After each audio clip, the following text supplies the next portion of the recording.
এইসে একটা আবদ্ধ উত্তর উপসের যদি সি লঘিষ্ঠ নর্মের কথা কেনা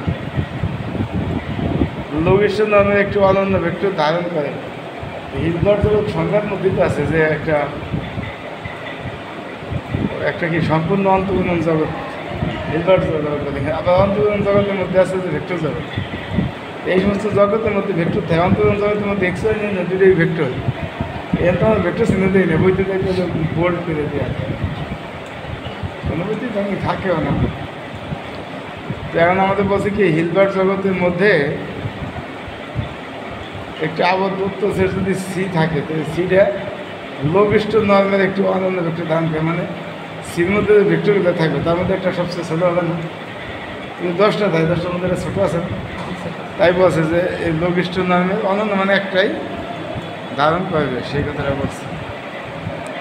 এটা হলে প্রমাণ করতে হবে। প্রশ্ন আসছে অনেকবার 16, 18, 14, 16, 18 কারণ আমরা কী ধরছি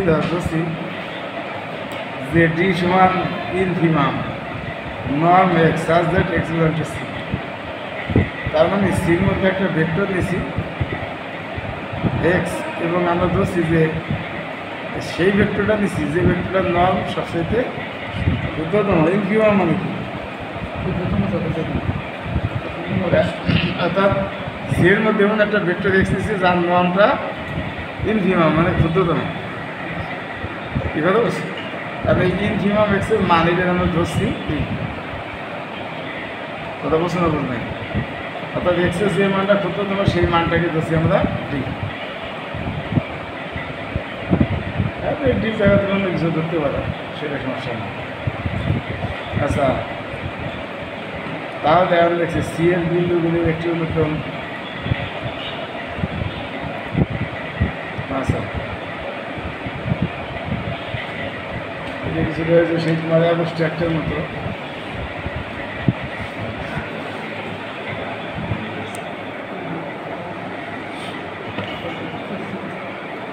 আচ্ছা,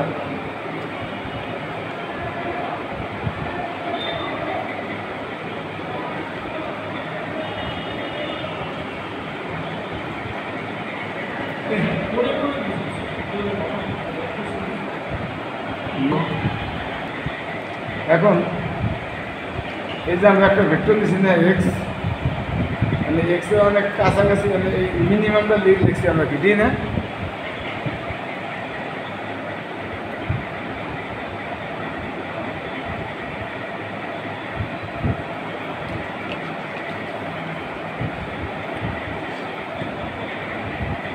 এই যে একটা অনুক্রম নিচ্ছি মনে করেন, তাহলে 1/n মানে কি? 1 বসাইলে 1/1, 2 বসাইলে 1/2, 1/4, যাইতে এক সময় 1/20 কোটি হইতে পারেন, বা 1/50 কোটি হইতে পারেন। একটা এক সময় যেহেতু 1/80 হয়ে যাবে, কী কথা বলছে না? তো 80 হওয়ার আগে মনে করো এখন 1/50 যায়, আর 1/50,001 এর মান কি কাছাকাছি? এটার মধ্যে বসাইতে এন দিলাম 1/50,000 1/5 কোটি যাবে কি? এবার তো 80 পর্যন্ত যাবে, একসময় তো 5 কোটি যাবে। 1/5 কোটি দিকে যাবে, আর যদি 1/5 কোটি এক দাও তাহলে কি পয়েন্ট যদি 1 দেবে, 5 কোটি 2 দিলেও, 5 কোটি 3 দিলেও, 5 কোটি এরকম যদি তুমি 5 কোটি বা 1000 পর্যন্ত দিয়ে দাও, তার সবগুলো মানে কিন্তু একই রকম এই কথা বুঝতে পারছি। তাহলে দেখা যায় যে মিনিমামটা যদি ডি হয় নর্ম, তো এর ভিতরে মিনিমাম যেটা আছে তাহলে এটা সবচেয়ে মিনিমাম, এই যে ইনফিনিট বসে এই সিকোয়েন্সটা এটা কত? 0 না? তাহলে এইভাবে যে লাস্টটা কত? এটা মানে তো 0, লাস্টটা 0 না? কিছু 0-র কাছাকাছি তাদের কাছে 1/10,000 বিলিয়ন, সেটা তো 0 হবে না, 0-র কাছাকাছি হবে কিনা? 1/20,000 বিলিয়ন কোথায়, সেটা কি 0-র কাছাকাছি হবে কিনা? তাহলে ওই একদম ইনফিমাম মানে একদম ক্ষুদ্রতম ওটা তো 0 এই সিকোয়েন্স, কিন্তু ওর কাছেও শত শত মান পাওয়া যাবে যেটা 0-র কাছাকাছি, কি পাওয়া যাবে কিনা? ওই জিনিসটা না বুঝে হয়তো বেড়ে বুঝতে না, সেই জন্য আমি বলছি যে তাহলে সি বিন্দুগুলোর একটু অনুক্রম এক্স এন থাকবে, যেন এই নন X N tends to D, তার মানে এখানে ক্ষুদ্রতম যদি 0 হয় তাহলে যে 1/20,000 বিলিয়ন, সেটাও কিন্তু 0 হয়ে যায়। 1/20,000 বিলিয়ন 1, 2, 3, 4 এরকম 50টা বিলিয়ন হেগে দেখি 0 কাছাকাছি হবে না, যাবে না। তাই বলছে যে যদি ক্ষুদ্রতম ডি হয় তো এরকম আরও এই অনুক্রমে আরও কিছু পথ থাকবে যেগুলোর মানও এই ডি এর কাছাকাছি, ওই যেমন 0 হইলে 0 এর কাছাকাছি হবে, কথা বুঝতে পারছি। সেগুলো ওরা বলছে যে ডি এর কাছাকাছি, যদি অবশ্যই একটা এটা হলো বোঝাটাই মেন। এই জন্য দেখলাম এটা বুঝে কি লাগবে বেশি টাইম, আর ইম্পর্টেন্ট আশা করতে বলছে। তো এই পর্যন্ত বলছে কিনা টেস্ট দিয়ে বুঝছো? আচ্ছা, এখন আমরা বলছি যে এখন আমরা ক্ষুদ্রতমটা এক্স এন তো চিনি, তাহলে এক্স এন আর এক্স এন মানে ভিন্ন একটা, এই দুটো যোগ করে 2টা ভাগ করছি। এখন দেখছি এটা ডি থেকে বড় কেন, আমি ছোট্টটাই তো করছি সবচেয়ে এন এক্স এন, তো নিশ্চয়ই এক্স এনটা এর থেকে একটু বড়, ক্ষুদ্রতমটা কি করছে, তাই তো ক্ষুদ্রতমটা হলাম এক্স এন, যেটা ডি করে যাবে। তাহলে এটা যদি ক্ষুদ্রতম হয়, এটা তো আছে কিছু হইলেও বড়, তাহলে এটা ঘর করলে সেটা ডি থেকে বড় হবে। কি কথা বলছো সেটা আসলে তো এক্স এন কিছুটা বড়, কারণ একবারে ক্ষুদ্রতম লিখছি তো ডি, আর এটা লিখছি টেন্স টু ডি, মানে ডি এর কাছাকাছি। এক্স এনগুলো হবে ডি এর কাছাকাছি, মানে একবারে ডি একটু বড়, সামান্য একটু বড়। তার মানে এখানে এক্স এনও কিছুটা বড় ডি থেকে, কি কথা বলছে বড় বা সমান হয়েছে, সমস্যা নেই। আর এক্স এন এটাও ডি থেকে বড় বসে, আর যদি এই দুটো যোগ করি তাই কথা হবে।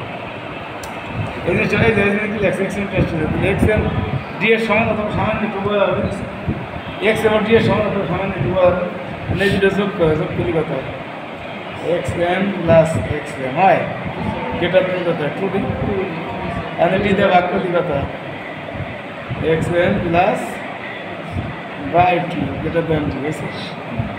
এই বছরটা এক্স এবং যেটা দেন ডি, এক্স এবং যেটা দেন ডি, এই দুটো যোগ করছে, যোগ করলে এত প্লাস যেটা দেন 2D, আমি ডিতে ভাগ করছি, যাতে যেটা দেন ডি, সেই কথাটাই দেওয়া সেটা আমি লেখা আছে X N plus X N is greater than equal to D. ও পদের লাইনে এটা দেখছি, বলছে আমাকে এটাই ভালো ছিল, এটা যোগ করে এই গ্রেটার দেন টু, তো লাইনও একটা কমতো। হ্যাঁ, কারণ দেখছি যেহেতু ডি হলো ইনফিমাম এক্স, সবচেয়ে ছোট ভ্যালু ডি, তাহলে আমার মনে হয় যে আমি এই যে হান্সি করে বুঝালাম এটি আরও সুবিধা বেশি, তাহলে ডাইরেক্ট 2D আসলে বাচ্চারা লাগবে। কী কথা বলছেন না বুঝুন? আচ্ছা, তাহলে এটা গেটার দেন 2D আমরা পাইলাম। এখন করছি কি এটাতে বর্গ করছি, তাহলে এই পাশে হোল স্কোয়ার করছে, এই পাশে হোল স্কোয়ার করলে কত 4D স্কোয়ার, এখানে মাইনাস দিয়ে গুণ করছি, বামে মাইনাস ডানে মাইনাস, তো মাইনাস যখন দিলে চিহ্ন ঘুরে যায়, গেটার দেন হবে কি লেস দেন, বুঝছে রে বুঝতে পারছে ঘুম বুঝবি গো মনের মতো। আমাদের মাইনাসটা লাগবে না, সেই জন্য মাইনাসটা গুণ দিয়ে করছি। এখন সামান্তরিক সূত্র হতে বা এই যে একবার প্রথম দিন করাইছে বুঝতে এটা তো ভারী সোজা, এই যে সামান্তরিক নন X plus Y whole square, নন X plus Y square 2 into নন এক্স স্কোয়ার ইন্টু নন এক্স, এই যে পড়াচ্ছে প্রথম। তখন পেশা আছে এরকম হইতো সব ভালো হইতো, এটা খুব ভালো লাগছে সোজা, এটা হয়েছে 19-21 আসছে। তাহলে এখানে কি এত plus X plus Y X minus Y two নন এক্স স্কোয়ার স্কোয়ার, ওখানে এক্স যাচ্ছে এক্স এম, ওয়াই যাচ্ছে এক্স এম, তাহলে একই। তাহলে সামান্তরিক সূত্র দিল এক্স এম আর এক্স এম নন এক্স, আর এক্স এম মাইনাস হয়েছে, ওখানে প্লাস একটা প্লাসটা মাইনাস কি হবে 2 ইন্টু এক্স এম নন X M square 2 into X M, বুঝতে না বুঝো নাই। এখন করছি কি মাইনাসটারে রাখছি আর এই প্লাসটারে মাইনাসটা রাখছি কি, ওই যে আমাকে সংখ্যা হচ্ছে যে মাইনাস, ওই যে পশু অনুক্রমের সংখ্যা লিখেছিলাম না এক্স এর থার্ড ইয়ার এসে লিখেছিলাম, আমি তো এনে আছে পশু অনুক্রম সংখ্যা মনে আছে, থার্ড ইয়ারে বসলা বিয়ে দিলাম।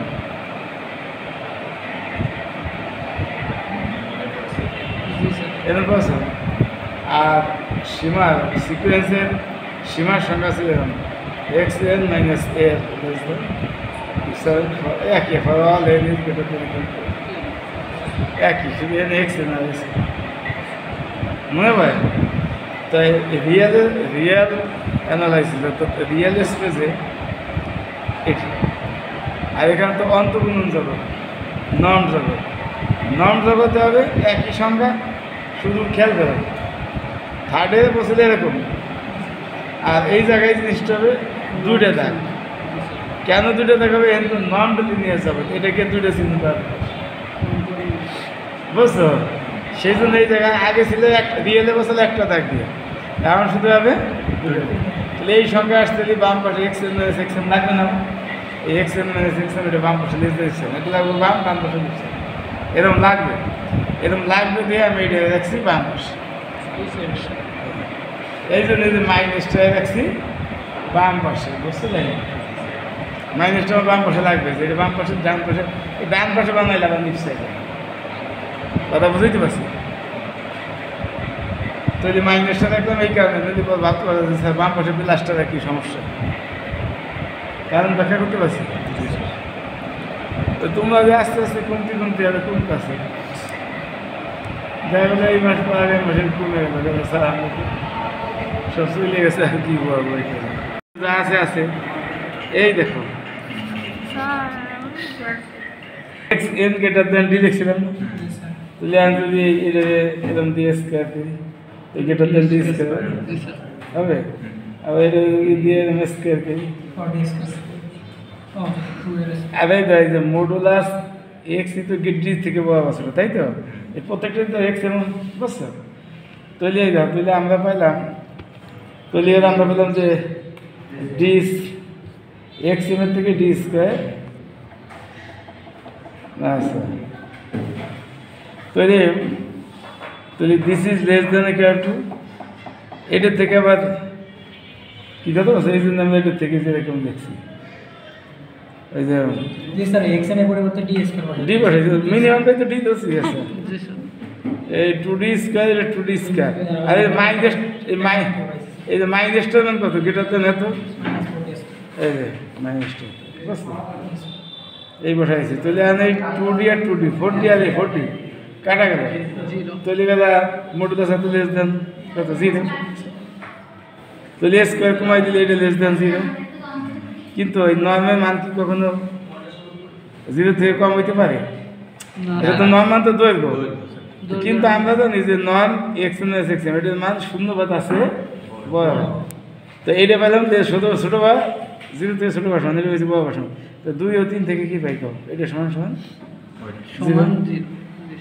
হয়েছে, তার মানে এত টেন্স টু 0, এত টেন্স টু 0 মানে এটা মানে কোশ্চেন মানে এটা লেস দেন নিশ্চয় লেয়া যায়, একই কথা। এটার মাঝে তো 0-এর কাছাকাছি, তার মানে এটা লেয়া যায় এই যে জিনিসটাতেই লেয়া যায় টেন্স টু 0, বুঝলেন না? তারপরে লাইন তুমি সেকেন্ড এটা লিখতে পারো এক্স এম, এই লাইন এই যে টেন্স টু 0 বা এত লেস দেন ইপসাইলন, এই যে টেন্স টু 0 এটা 0-এর কাছাকাছি, তার মানে ইপসাইলন থেকে ক্ষুদ্র, ইপসাইলন তো অতি ক্ষুদ্র সংখ্যা, তার থেকে ছোটো মানে এই তো 0-এর কাছাকাছি, না ওই লাইনটা লিখে দেবো তোমার কথা কি ডিজিটাল লাইজ নিচে লিখে দিই, সিটে ফটোকপি তো